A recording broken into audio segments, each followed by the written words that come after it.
세상의 모든 재물과 재주, 건강과 권력, 쾌락은 모두 하나님의 것입니다. 하지만 주님이 주시는 가장 귀중한 보화는 그분의 임재 안에 사는 삶입니다. 세상의 그 무엇으로도 견주지 못할 지극한 영광은 하나님의 얼굴입니다. 다른 것은 다 무너지기 마련입니다. 하지만 주님의 임재를 아는 일은 비탈이나 산에 오르는 것과 매한가지여서 늘 애쓰며 힘겹게 나아갈 수밖에 없습니다. 죄를 뉘우치고 깨끗한 양심을 쫓아야 합니다. 우상을 찾아 내버려야 합니다. 내게 축복하지 아니하면 가게 하지 아니하겠나이다 라고 했던 야곱처럼 기도하는 가운데 씨름하며 하나님의 얼굴을 구해야 합니다.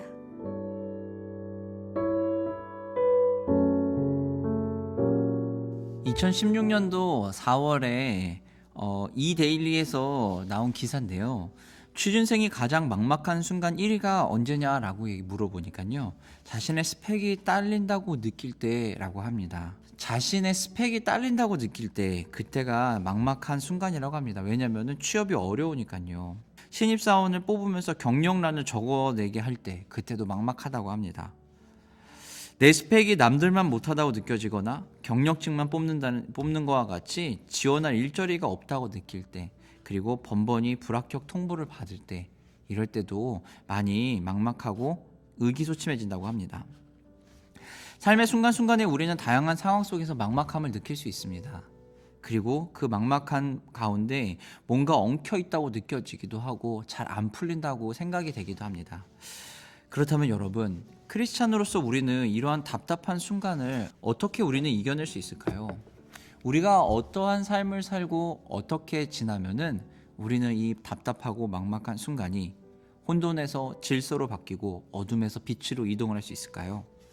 우리가 할 수 있는 것은요, 주님과의 관계 속에서 막힌 담이 허물어지고 엉킨 실타래가 풀려나 행복하고 즐거운 삶을 영위해 나갈 수 있다는 겁니다. 하나님을 쫓는다는 것, 그것은 바로 하나님과의 관계 속에서 막힌 담이 허물어지고 엉킨 실타래가 풀리고 행복과 즐거운 삶을 살아간다는 것입니다. 그러기 위해서 우리는요, 우리가 어디에 속해 있는지 명확하게 알아야 합니다. 나의 신분이 어디에 속해 있고 내가 무엇으로 힘을 얻을 수 있고 내가 무엇으로 자랑할 수 있는지를 명확하게 알아야 합니다. 소속이 굉장히 중요하다는 것을 우리는 기억하고 있어야 됩니다. 다른 것보다 나의 개인의 실력도 중요하지만요, 내가 어느 소속에 있는지 또한 마찬가지로 중요합니다. 미국에서 귀국을 하고 한국에서 목회지를 찾고 있을 때 제가 조금 어려움에 처했었는데, 이유는요, 제 소속이 미국 교단에 뿌리를 두고 있었습니다. 그러다 보니 한국 교단에 적을 두지 않아서 찾기가 쉽지 않았던 거죠.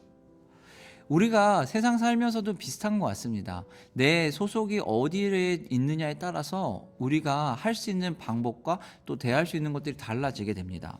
우리는 무엇보다 창조주 하나님께 속해 있다는 것을 기억해야 됩니다. 모든 것이 여호와께 속해 있다는 사실을 우리는 잊지 말아야 합니다. 모든 것이 하나님의 것이기에 하나님을 위해 사용이 되어지는 건 너무 당연하지만요, 그 창조주 하나님이 우리의 주인이시라는 것을 기억하고 있어야 됩니다. 우리의 주인이 되어주시는 주님이 모든 세상의 주인이 되어주십니다. 삶의 주인은 누구시냐라고 묻는다면, 내게 속한 것이 내 것이냐라고 물어보면 우리가 대답할 수 있는 것은요, 나는 주님께 속해 있고 내게 속한 것은 모두 주님으로부터 온다라고 고백을 할 수 있다는 것입니다. 세상의 모든 재물과 재주, 건강과 권력, 쾌락은 모두 하나님의 것이라는 것을 우리가 잊으면 안 됩니다. 우리의 정체성이 그렇기 때문에요, 하나님께 있음을 우리는 꼭 기억을 해야 됩니다. 여호와께 인정받는 자, 그 사람이 바로 우리들이라는 것을 기억해야 됩니다. 하나님으로부터 복을 받는 자가 여호와께 인정받는 자라는 것을 우리가 기억하고 있어야 됩니다. 창세기 12장 2절에 보면은요, 내가 너를 큰 민족으로 이루고 내게 복을 주어 내 이름을 창대하게 하리니 너는 복이 될지라. 아브라함에게 하나님께서 너는 복이 될 거라고 이야기하시는데요, 그때 복을 주시는 분이 바로 누구라고요? 하나님이시라는 겁니다. 여호와를 찾는 세대, 얼굴을 구하는 세대, 즉 하나님을 찾으며 나아가는 자, 예배하며 나아가는 자가 바로 하나님의 사람이라는 겁니다. 하나님과의 올바른 관계 안에서 우리는 더 정체성을 확실하게 하며 나아갈 수 있습니다. 우린 하나님과의 관계에서뿐만 아니라 사람과의 관계에서도 바른 관계를 맺어야 됩니다. 그런데 그 바른 관계를 맺기 위해서 가장 먼저 해야 되는 것은 하나님과 나와의 관계가 반드시 올바르게 서 있어야 합니다. 하나님과 나와의 관계가 올바르지 않으면 우리는요, 세상과의 관계 또한 올바르게 맺고 가기가 쉽지 않다는 겁니다. 왜냐하면요, 하나님과의 관계가 올바르다는 것은 내 정체성이 온전히 자리 잡혀 있다는 것을 이야기하기 때문입니다. 주님 앞에 나아갈 때, 여호와의 산에 오를 때 우리의 행동 양식은 이미 정해져 있다는 것을 기억해야 됩니다. 우리에게는요, 하나님이 주신 축복을 누릴 권리도 있습니다. 하지만 마찬가지로요, 우리는 의무와 책임이 존재한다는 것을, 공존한다는 것을 기억하고 있어야 됩니다. 내 삶 속에서 마땅히 우리가 감당해야 하는 것, 그것을 감당할 수 있어야 됩니다. 그러기 위해서는요, 당연히 우리는 어떻게 해야 될까요? 하나님 안에서 나아가야 됩니다. 그리고 내가 그것들을 감당할 수 있는 것은요, 이미 내가 그리스도 안에서 그 힘을 얻었기 때문이라는 겁니다. 죄를 뉘우치면서 깨끗한 양심으로 나아가는 것, 정결한 마음으로 나아가는 것 굉장히 중요합니다. 더불어서 야곱이 외쳤던 것처럼 나에게 복 주시지 않으면 결코 물러나지 않겠다고 하며 하나님 앞에 기도하며 끈질기게 나아갔던 그 야곱의 모습처럼 우리는 하나님 앞에 나아가고 그분을 붙잡고 하나님을 쫓으며 나아가야 한다는 것입니다.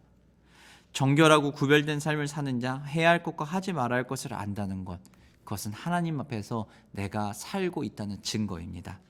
오늘의 묵상을 마무리하도록 하겠습니다.